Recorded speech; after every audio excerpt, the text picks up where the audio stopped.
ጽናት ድራማ ክፍል 62 ዛሬ ተለቋል። እንግዲህ በዛሬው ክፍል ባጭሩ ስነግራችሁ ጽናትና ኪራን የሚለያያቸው የሆነ ሰው አባቱ ሊያመጣ ይችላል እያልን ሁላችንም ገምተን ነበር። ግን ደግሞ እንደገመት ነው አይደለም። የጽናት ጸሎት ሳይሰምር አይቀርም። ፈጣሪ ሆይ ፍቅራችን አርዝምልን፣ ደስታዬ እንዳይደበዝዝ ጌታ ሆይ እርዳኝ እያለች ነበር። አሁን ላይ የኪራ እናትና አባት ካልመጡ የኪራና የጽናት ፍቅር አሪፍ ሆኖ እየቀጠለ ነው። የመጣ ሰውም የለም። የኪራ ሚስት ተብላ የተፈለገችው ሰውም አልመጣችም። አሁን ኪራና ጽናት ፍቅራቸውን እያጣጣሙ ነው። እዛ ቤት ውስጥ ማንም የለም። ሁሉም ጥንድ ጥንድ ናቸው ከሰኒ ውጭ። ሰኒ ደግሞ ለጽናት ሁሌም ደስታዋን የምትመኝ ሴት ናት። ሌላ ምረትና ናሆምም ፍቅራቸውን እያጣጣሙ ነው። የነሱ ፍቅርም እየቀጠለ ነው። ነገር ግን የናሆም እናት ሁሌም አንድ ጥያቄ እያነሳች ነው። ልጅ ውለዱ፣ ልጅ እንድትወሉልኝ ይፈልጋለሁ። ከዛ ባለፈ ደግሞ አባቱን ላስታውቅሽ ይፈልጋለሁ እያለቻት ነው። ይህን ነገር እነሱ ብዙም አልወደዱትም። አሁን ላይ ልጅ ውለዱ መባላቸውን አልወደዱትም። ስለዚህ የናሆም እናት ሌላ ችግር ልትፈጥር ትችላለች። በተለይ ምሩ ታማሚ እንደሆነች ስትሰማ ምን አይነት ስሜት ይሰማታል? በቀጣይ ክፍል የምናየው ይሆናል። ሌላ የሰኒ ነገር ሁላቸውንም እያሳሰባቸው ነው። ባል እንድታገባ እየገፋፏት ነው። እንደውም ጥንድ ጥንድ ሆነው ስታያቸው ሰኒም ቅናት ቢጤ እየጀማመራት ነው። ስለዚህ ሰኒ እንድታገባ ያላትን ችግር ያጋጠማትን ያሳለፈችውን ለጽናትና ለምሩ እየነገረቻቸው ነበር። ያሳለፈችው ችግር ከባድ እንደሆነና ነገር ግን ጥርሷን እየሰጠች ሀዘኗን ከኋላ የምትደብቅ ሴት እንደሆነች እነ ጽናት ተረድተዋታል። ስለዚህ ሰኒ ፍቅር የሚባል ነገር ደስ አይላትም። ነገር ግን የእህቷ ባል ባደረሰባት ጫና አማካኝነት እሷ እንዳታፈቅር ሆናለች። ይህን ነገር ሁሉ እየነገረቻቸው ነበር። ነገር ግን እስከ መቼ እያሏት ነበር፣ እየገፋፏት ነው። በተለይ መጨረሻው ፓርት ላይ ጭራሽ የፍቅር ፊልም አላሳያችሁም ብላ ስትቀይርባቸው እነሱ ደግሞ ሮማንቲክ ነው እያለ ተናደውባት ነበረ።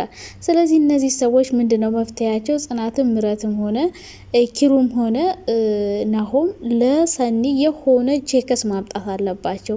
ከዛ ውጭ ግን ሰኒ ቅናት ቢጤም እየጀማመራት ነው።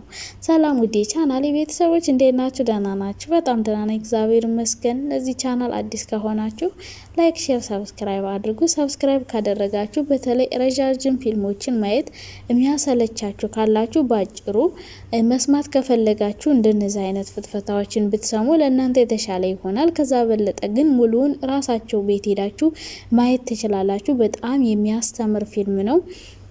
በተለይ እኛን የሚወክል ተከታታይ ድራማ ነው። ስለዚህ ብታዩት ለእናንተ ብዙ ትምህርት ተወስዱበት አላችሁ። በጣም የሚያስተምር እያዝናና በጣም ደስ የሚል ድራማ ነው። ስለዚህ እንድትከታተሉት ጽናት ድራማን ጋብዣችኋለሁ። በአጭሩ ደግሞ መስማት ከፈለጋችሁ የኔን ቻናል ሰብስክራይብ አድርጉ። ሌሎችም ልጆች እንደዚህ ባጭሩ የሚያቀርቡ ስላሉ መስማት ትችላላችሁ።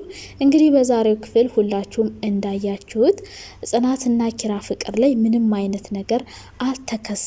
እንደውም ኪራ ምን አይነት ደስ የሚል ነገር ነው። ፍቅር ማለት ለካ እንደዚህ አይነት ደስታ አለ ወይ? እኔን ሙሉ በሙሉ ነው የቀየረኝ። በቃ ሁሉ ነገሬን የቀየረልኝ። ስለዚህ ቤት መግባት በፊት እንዴት እንደማልጠላ ሁሉ ቤት መግባት የሚያስጠላኝ ሰው አሁን ግን ቤት ለመግባት ነው መጓጓው። ቤት እስከገባ ድረስ ነው የምቸኩለው። ፍቅር ምን አይነት ደስታ ነው! ለካ ይህን ነገር ትቼ ነበረ። ያን ጸባይን በመቀየሬ ደስ ብሎኛል። ስለዚህ ኪራ አሁን ጽናት ጋር ባለው ነገር በጣም ደስተኛ እንደሆነ ለናሆም እየነገረው ነው። ናሆምም እንደዛው። በቃ ሁላቸውም አሁን ላይ ደስ የሚል ፓርት ላይ ነው። መሀል ላይ የሆነ ሰው ከመጣ ግን ይበጠበጣል ብዬ አስባለሁ። አሁን ላይ አሪፍ እየሄዱ ነው። የናሆም እናት በዛ ግን የሆነ ችግር ለመፍጠር የምትሞክር ይመስለኛል። ልጅ ውለዱ እያለች ነው። ሁሌ በመጣች ቁጥር ልጅ ውለዱ እያለቻቸው ነው። እነ ናሆም ይሄ ነገር ደስ አላላቸው። ምረትም ብትሆን ደስ አላላትም። መቆየት እንፈልጋለን፣ ካሁኑ ልጅ መውለድ እንዲቀላል አይደለም እያሉ ነው። እሷ ደግሞ ልጅ ወልደው እንዲያሳዩት ትፈልጋለች። እስከምታየው ድረስ በጣም እየጓጓች ነበረ። ምሩ እንግዲህ በባለፈው ክፍል ቤተሰቦቿን ልታስተዋውቀው ነበረ የሚፈልጉት። እሷ የምትፈልገው ቤተሰብ ጋር ተልኮ ሽማግሌ ምናምን ከዛ በኋላ መውለድ ነው። እናትየው ደግሞ ያው እንደ ባለትዳር አብራችሁ እየኖራችሁ ነው፣ ስለዚህ ልጅ መውለድ አለባችሁ እያለቻት ነው። ስለዚህ ይሄን ነገር እነሱ ደግሞ ከተጋቡ በኋላ እንጂ አሁን እንደዚህ በፍቅረኛሞች ላይ ሆኖ የሚፈጠር ልጅ ያኔ ታውቃላችሁ አይደል? ሁላችንም እዚህ ድራማ ላይ መማር እንችላለን። ሳይጋቡ ብዙ ሰዎች ልጅ የሚወልዱ ሰዎች አሉ። ይሄን ነገር ያስተምረናል። ይሄ ነገር የተመቻት አይመስለኝም። ስለዚህ በእናቷ አማካኝነት ይለያዩ ይሆን? ምረት ደግሞ ታማሚ እንደሆነች ስትሰማ እናቱ ምን ምትል ይመስላችኋል? ብቻ ፍቅራቸው የምረትና የናሆም ፍቅር አሁንም እየቀደም እየጣፈጠ እየሄደ ነው። ጽናትና ኪራ ደግሞ ቤተሰቦቹ ከመጡ ምናልባት ይሄ ድራማ ቆንጆ ይሆናል ብዬ አላስብም። የጽናት እናትና አባት ሲመጡ ጽናትና ኪራ የሆነ ነገር እንደጀመሩ ሲያውቁ ምን ይሰማቸዋል? በእርግጠኝነት እናቱ ደስ የሚላት ይመስለኛል። አባቱ ግን ሲመጣ ሌላ ሰው ይዞ እንዳይመጣ እየፈራው ነው።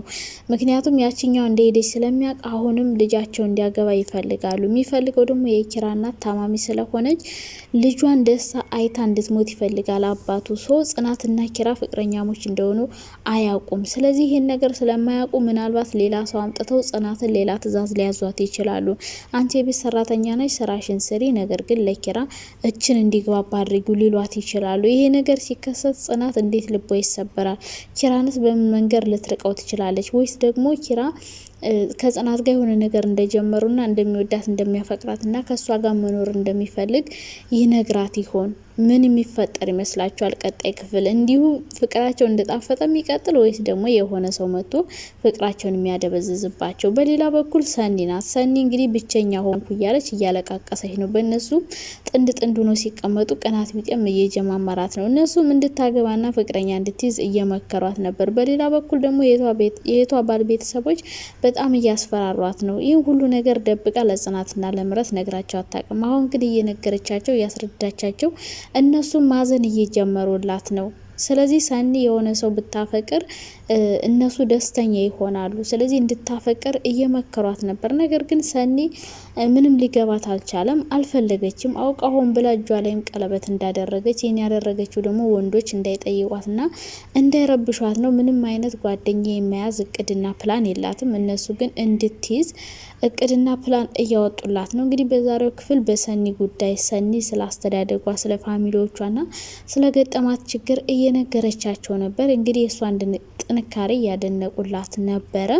ነገር ግን ሀዘኗን በሳቅ ሸፍና የምትኖር ሴት እንደሆነች ነው እንግዲህ ጽናት በውስጧ እያሰበች የነበረችው። ስለዚህ ቀጣይ ክፍል ለሰኒ የሚሆን ወይ አንድ ቼከስ እነ ኪራ ቤተሰቦች ጋር ይመጣል ወይም ደግሞ በሆነ መንገድ ሰኒ የሆነ ፍቅረኛ ትይዛለች ብዬ አስባለሁ። በቀጣይ ክፍል የሆነ ሰው ይጨመራል ብዬ አስባለሁ።